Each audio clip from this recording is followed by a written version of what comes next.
Hello നമസ്കാരം. നമ്മുടെ ചാനലിലെ ഒരു പുതിയ ട്രാവൽ വ്ളോഗിലേക്ക് എല്ലാവർക്കും സ്വാഗതം. ഇന്നത്തെ നമ്മുടെ യാത്ര സ്വിറ്റ്സർലൻഡിലെ റൈൻഫാൾ വാട്ടർഫാളിലേക്കാണ്. നമ്മുടെ യാത്ര തുടങ്ങുന്നത് ചിന്നുവിൻ്റെ റൂമിൽ നിന്നാണ്, സ്റ്റുട്ട്ഗാർട്ടിൽ നിന്ന്. ഇവിടുന്ന് ഏകദേശം 4 മണിക്കൂറാണ് റൈൻഫാളിലേക്കുള്ള നോർമൽ ട്രാവൽ ടൈം. പക്ഷേ ഇന്ന് നമ്മുടെ ഭാഗ്യം കൊണ്ടാവണം 6 മണിക്കൂറാണ് ട്രെയിൻ കണക്ഷൻ കാണിക്കുന്നത്. അങ്ങനെ പെട്ടെന്ന് റെഡിയായി വീട്ടിൽ നിന്ന് ഇറങ്ങി. വീട്ടിൽ നിന്ന് ഏകദേശം 5 മിനിറ്റേ ഉള്ളൂ റെയിൽവേ സ്റ്റേഷനിലേക്ക്. പക്ഷേ ഇങ്ങോട്ട് എന്നും ഇത് തന്നെയാണ്, ഓട്ടോടെ ഓട്ടം. കറക്റ്റ് ഓടി പ്ലാറ്റ്ഫോമിൽ വന്നപ്പോൾ ട്രെയിൻ എത്തി.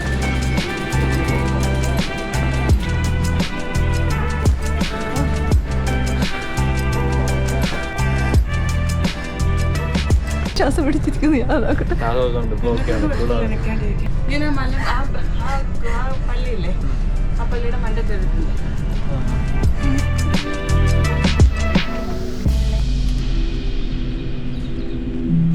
ഷേബിഷ് കമ്മ്യൂണിൽ നിന്ന് ട്രെയിൻ കയറി ഏകദേശം 40 മിനിറ്റുകൾക്ക് ശേഷം നമ്മൾ സ്റ്റുട്ട്ഗാർട്ടിലെത്തി. ബാനഫിൽ തിരക്ക് കുറവാണ്. അടുത്ത പോകാനുള്ള ട്രെയിനിൻ്റെ ഇൻഫർമേഷൻ ഒക്കെ മൈക്കിൾ കൂടെ അനൗൺസ്മെന്റ് ചെയ്യുന്നുണ്ട്, എല്ലാം ജർമ്മൻ ഭാഷയിൽ തന്നെ.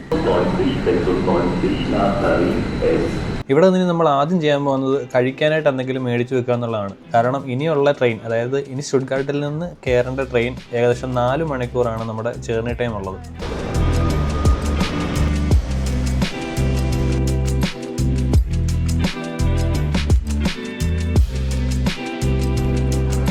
ഈ ട്രെയിനിലാണ് ഇനി നമ്മൾ യാത്ര ചെയ്യുന്നത്. സ്റ്റുട്ട്ഗാർട്ടിൽ നിന്ന് തുടങ്ങുന്ന 4 മണിക്കൂർ നീണ്ടു നിൽക്കുന്ന സിംഗലിലേക്കുള്ള ജേണി ഇവിടെ തുടങ്ങുകയാണ്. ഈ ട്രെയിനിൽ കയറുന്നതിന് മുമ്പ് ഈ ട്രെയിനിൻ്റെ എഞ്ചിൻ ഞാൻ ശ്രദ്ധിച്ചിരുന്നു. ഒരു വിൻറ്റേജ് ലുക്കുള്ള ട്രെയിൻ എഞ്ചിൻ തന്നെ. ട്രെയിനിൽ കയറി സീറ്റെല്ലാം ഉറപ്പിച്ച് യാത്ര തുടങ്ങി. കുറച്ചു നേരം കഴിഞ്ഞപ്പോൾ തന്നെ മേടിച്ചു വെച്ച ബണ്ണും കാര്യങ്ങളും എല്ലാം കഴിച്ചിട്ട് ഞാനും ചിന്നുവും ചെറുതായി ഒന്ന് മയങ്ങി. പക്ഷെ അമ്മ കാഴ്ചകളൊക്കെ കണ്ട് വീഡിയോ ഒക്കെ എടുത്ത് ഇങ്ങനെ ഇരുന്നു.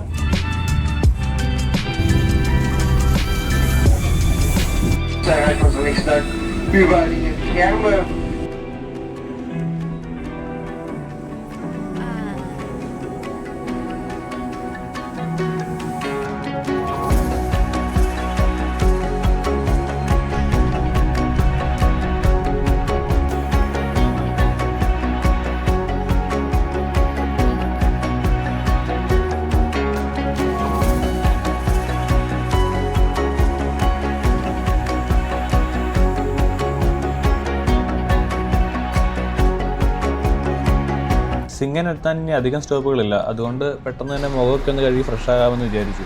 വാഷ്റൂമിലേക്ക് നടക്കുന്നതിനിടയിൽ കാണുന്ന ഈ കമ്പാർട്ട്മെൻറ്റ് സൈക്കിളുകൾ പ്രത്യേകം അടുക്കി വെക്കാനായി സജ്ജീകരിച്ചതാണ്. ഇതിനായി ഒരു സ്റ്റാഫ് പ്രത്യേകം തന്നെ ഉണ്ട്.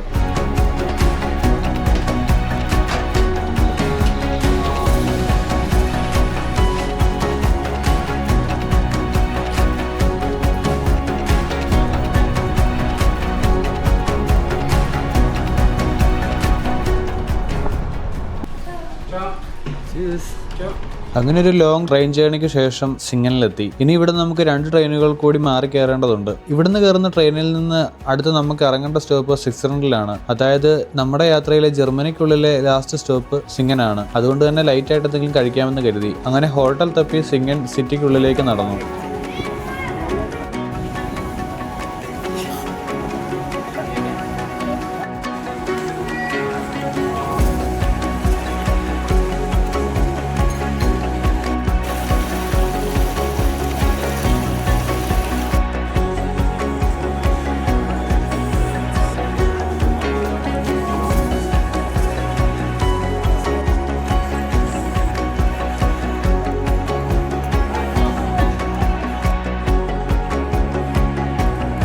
ബഡ്ജറ്റ് ഫ്രണ്ട്ലി ആയി സാധാരണ മെഗ്ഡി അല്ലെങ്കിൽ കെബാബ് ഷോപ്പിലൊക്കെയാണ് കയറാറ്. പക്ഷേ വളരെ യാദൃശ്ചികമായിട്ട് ഒരു ഇന്ത്യൻ റെസ്റ്റോറൻറ്റ് ബോർഡ് കണ്ടപ്പോൾ എങ്കിൽ പിന്നെ ഇന്ന് അവിടെ കയറാമെന്ന് തീരുമാനിച്ചു.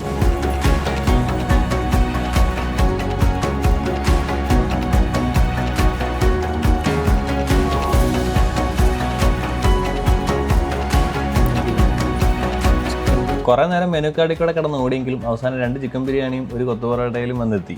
അത്യാവശ്യം നല്ല ക്വാണ്ടിറ്റി ഉണ്ടായിരുന്നു, ബിരിയാണി ആണെങ്കിലും കൊത്തു പൊറോട്ട ആണെങ്കിലും. ബേലീഫ് എന്ന് പറയുന്ന ഈ റെസ്റ്റോറൻറ്റിൻ്റെ ഓണറും കുക്കും എല്ലാം തമിഴ്നാട്ടുകാരാണ്. ക്വാണ്ടിറ്റിയും ടേസ്റ്റും ഒരുപോലെ നല്ലതായിരുന്നതുകൊണ്ട് വയറ് നിറച്ച് കഴിച്ചിട്ട് ഇറങ്ങാൻ പറ്റി. മതി. ആക്ച്വലി പുള്ളിക്കാരൻ കേരളം മുഴുവൻ ഒരു 70% കണ്ടുകൊണ്ട് ഞാൻ പോകുന്ന സ്ഥലങ്ങളും പോയിട്ടുണ്ട്. ഇവിടെ വന്നിട്ട് പരിചയപ്പെടാൻ സാധിച്ചതിൽ സന്തോഷം. ഞങ്ങൾ നല്ലൊരു ഫോട്ടോ ഒക്കെ എടുത്തിട്ടുണ്ട്. ഇനി നമ്മളെ വാട്സപ്പിലേക്ക് ചെയ്തല്ലേ. ഓക്കെ, അങ്ങനെ മതി എന്ന് പറയുന്ന ചേട്ടനെയും പരിചയപ്പെട്ട് അവിടെ നിന്ന് ഇറങ്ങി. ഓക്കെ, എന്നാൽ നമുക്കിനി വന്ന ലക്ഷ്യത്തിലോട്ട് എത്തണം. ഇതുവരെ സ്വിറ്റ്സർലൻഡ് കയറിയില്ല. ജർമ്മനിയുടെ ബോർഡർ കിടന്ന് കളിക്കുക. പിന്നെ എല്ലാം പെട്ടെന്നായിരുന്നു. പെട്ടെന്ന് തന്നെ ബാനോഫിലെത്തി. അവിടുന്ന് ഷാഫ്ഹൗസനിലേക്ക് ട്രെയിൻ കയറി. അവിടെയാണ് നമ്മുടെ ലാസ്റ്റത്തെ ട്രെയിൻ കണക്ഷൻ ഉള്ളത്. അവിടുന്ന് നമുക്ക് അടുത്ത ട്രെയിൻ കയറി നോയ്ഹൗസൻ റൈൻഫാൾ എന്ന് പറയുന്ന സ്റ്റോപ്പിൽ ഇറങ്ങണം.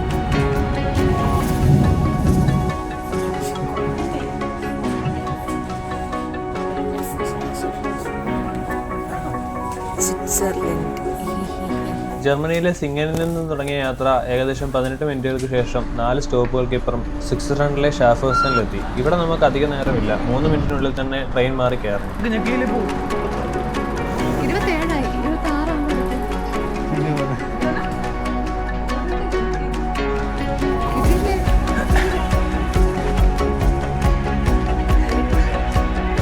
ഷാഫ്ഹൗസിൽ നിന്ന് കയറി ഒരു 5 മിനിറ്റ് മാത്രമേ ഉണ്ടായിരുന്നുള്ളൂ റൈൻഫാളിലേക്ക് എത്താൻ.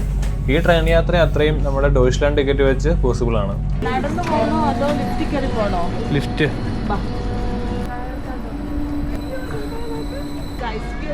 ഇന്നത്തെ യാത്രയുടെ കംപ്ലീറ്റ് പ്ലാനിങ്ങും ചിന്നുവിൻ്റെ വകയായിരുന്നു. ചിന്നുവിൻ്റെ രണ്ടാമത്തെ വിസിറ്റ് ആയിരുന്നുകൊണ്ട് അവൾക്ക് കാര്യങ്ങളെല്ലാം നന്നായിട്ട് അറിയാമായിരുന്നു. അതുകൊണ്ട് വേറെ കൺഫ്യൂഷൻ ഒന്നും ഇല്ലാതെ ഡയറക്റ്റ് സ്പോട്ടിലെത്താൻ സാധിച്ചു.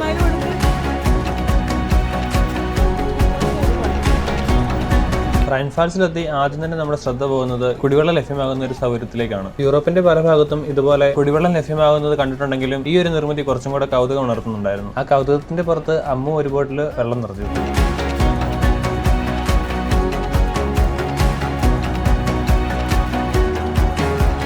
പെട്ടെന്നാണ് 2 പെട്ടിയാപ്പ ശ്രദ്ധയിൽപ്പെട്ടത്. നമ്മുടെ നാട്ടിലെ പെട്ടിയാപ്പയുടെ അതേ സൈസിൽ ആദ്യമായിട്ടാണ് ഇവിടെ വന്നതിന് ശേഷം കാണുന്നത്. അത് നല്ല രീതിയിൽ മോഡിഫൈ ചെയ്ത് ഐസ്ക്രീം, ജ്യൂസ് ഒക്കെ വിൽക്കാനായിട്ട് സജ്ജീകരിച്ചിരിക്കുന്നു.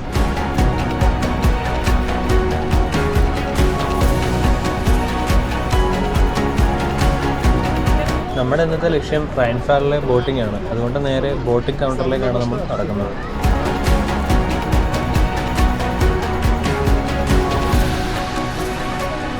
ഈ ബ്രിഡ്ജ് കടന്ന് വേണം ബോട്ടിങ്ങിന്റെ ഏരിയയിലേക്ക് ചെല്ലാൻ. പക്ഷേ ഈ ബ്രിഡ്ജ് കടക്കുന്നതിന് മുമ്പ് എല്ലാവരും ഇവിടെ ഒന്ന് സ്റ്റക്ക് ആവാറുണ്ട്. കാരണം നല്ല ക്ലീൻ വാട്ടറും അതിൽ വലിയ മത്സ്യങ്ങളും അതിനിടയിൽ കൂടെ താറാവുകളും മുകളിൽ നിന്ന് ആൾക്കാരിട്ട് കൊടുക്കുന്ന ഭക്ഷണത്തിന് വേണ്ടി 2 കൂട്ടരും മത്സരമാണ്.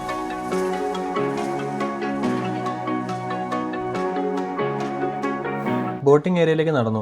ഈ കാണുന്നതാണ് റൈൻഫാൾസും അതിനോടനുബന്ധിച്ച് ബോട്ടിംഗ് നടക്കുന്ന ഏരിയയും.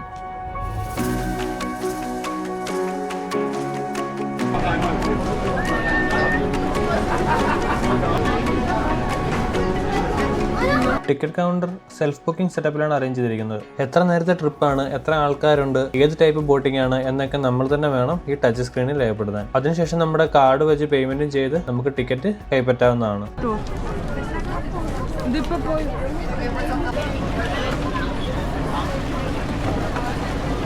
ശരിക്കും അരമണിക്കൂർ വെയിറ്റ് ചെയ്യേണ്ട ഞങ്ങൾ ബുക്ക് ചെയ്ത ട്രിപ്പിന്റെ തൊട്ട് മുമ്പത്തെ ബോട്ടിൽ കയറാൻ സാധിച്ചു. എനിക്ക് തോന്നുന്നത് ഓൺലൈൻ ബുക്കിംഗ് വഴി ബുക്ക് ചെയ്ത് ആരൊക്കെയോ വരാതിരുന്നിട്ടുണ്ടാവും. അതുകൊണ്ടാണ് ഞങ്ങൾക്ക് ഇതിൽ കയറാനായിട്ട് സ്പേസ് ഉണ്ടായിരുന്നത്. അങ്ങനെ വന്നിരുന്നതും ചിന്നുവിൻ്റെ കൂടെ നാട്ടിൽ ജർമ്മൻ പഠിക്കാനുണ്ടായിരുന്ന ഒരു കൂട്ടുകാരിയും അവരുടെ കൂട്ടുകാരെയും കാണാൻ സാധിച്ചു. ഞങ്ങളോട് കയറിയതും ബോട്ട് റൈൻഫാൾ വാട്ടർഫാളിനെ ലക്ഷ്യമാക്കി യാത്ര തുടങ്ങി.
അങ്ങനെ ഒരു നല്ല ബോട്ടിംഗ് എക്സ്പീരിയൻസിന് ശേഷം ഞങ്ങളുടെ ബോട്ട് തിരിച്ച് കരയിലേക്ക് അടുക്കുകയാണ്. 15 മിനിറ്റ് കഴിഞ്ഞത് അറിഞ്ഞിട്ടേ ഇല്ല.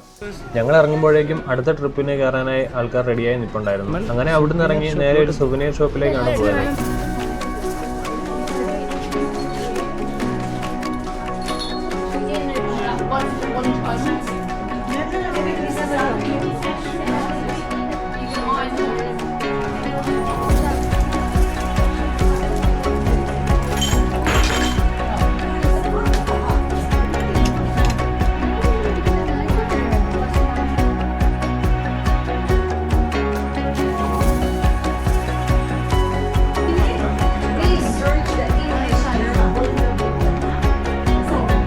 അവിടെ നിന്ന് സുവനീറും മേടിച്ച് പെട്ടെന്ന് തന്നെ ഇറങ്ങി. അവിടെ നിന്ന് തിരിച്ച് സിംഗനെത്തി. സിംഗനിൽ കുറേ നേരം വെയിറ്റ് ചെയ്യേണ്ടി വന്നു. നമ്മൾ ഇങ്ങോട്ട് വന്ന റൂട്ടല്ല നമുക്ക് തിരിച്ചു പോകേണ്ടത്. നമുക്ക് ട്രെയിൻ കണക്ഷൻ കാണിക്കുന്നത് ഇവിടെ നിന്ന് കാൾസ്റൂഹയ്ക്കും കാൾസ്റൂഹയിൽ നിന്ന് സ്റ്റുട്ട്ഗാർട്ടും അവിടെ നിന്ന് ഷേബിഷ്ഗമണ്ടിലേക്കുമാണ്. അതുകൊണ്ട് നമ്മൾ കാൾസ്റൂഹയ്ക്ക് പോകേണ്ട ട്രെയിനിന് വേണ്ടിയാണ് വെയിറ്റ് ചെയ്യുന്നത്. നമുക്ക് പോകേണ്ട ട്രെയിൻ 20 മിനിറ്റ് ലേറ്റ് ആയിട്ടാണ് എത്തിയത്. നല്ല തിരക്കുണ്ടായത് കാരണം സീറ്റ് കിട്ടിയില്ല. ഞങ്ങളിപ്പോൾ ഇരിക്കുന്നത് മുകളിലത്തെ നിലയിലാണ്. ഉള്ള ഇടയിൽ ഒതുങ്ങിക്കൂടി ഞങ്ങൾ 3 പേരും കൂടെ ഇരുന്നു. എനിക്കാണ് ഇരിക്കാൻ കിട്ടിയത് ബാഗ് വെക്കുന്ന സ്ഥലമാണ്. ഇന്നത്തെ യാത്ര അടിപൊളിയായിരുന്നു. ആരാണല്ലോ യാത്ര നിയന്ത്രിച്ചിരുന്നത്? ചിന്നുവിനെ കുറിച്ച് 2 വാക്ക് പറയൂ.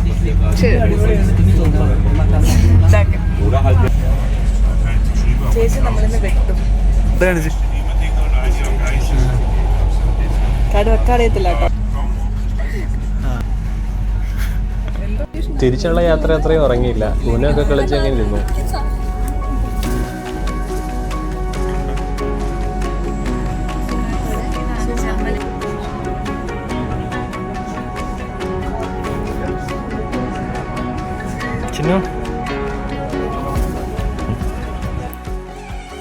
അങ്ങനെ ഈ ഒരു ദിവസത്തിലെ 2 മണിക്കൂർ സ്വിറ്റ്സർലൻഡിൽ സ്പെൻഡ് ചെയ്യാൻ വേണ്ടി 12 മണിക്കൂർ യാത്ര ചെയ്തതിനു ശേഷം ഞങ്ങൾ തിരിച്ച് റൂമിലെത്തി.